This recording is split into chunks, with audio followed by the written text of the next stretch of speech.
Finally, we are left with Christianity. I make a distinction here from historic Catholicism, which taught that only the priests and saints could speak to God directly, as this was used as a method of control by authoritarian dictators who took advantage of the faith of people and purposefully translated the scriptures into a dead language so no one but them had the ability to read it. Setting aside this dark period in Christian history and assessing Christianity based solely on the teachings of the Bible, we find a perfect, personal, and holy God who transcends human wickedness, the same God as the Jews. However, now he is made personal and personable.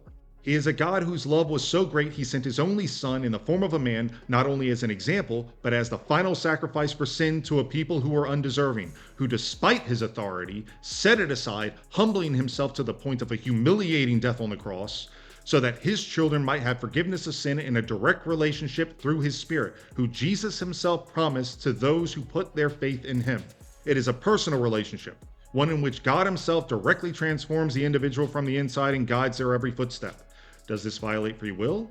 No. According to the Bible, God, knowing the weakness of men, does not force them to follow him and does not reject them for their failures. In fact, he promises freedom from the baser desires and wickedness of men, by which we are so easily entrapped. But I will expound upon this later. We finally have an answer to the third question: why are we out here in the first place? For what greater purpose could man have than to serve as a vessel of God who demonstrated such great sacrificial love for his people?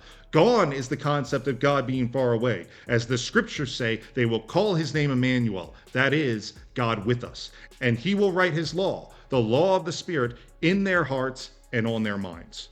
Having finally found a solution to the question of purpose, it is now appropriate to go back and discuss the outline of ethical framework given to us by the Christian God contained in the Bible.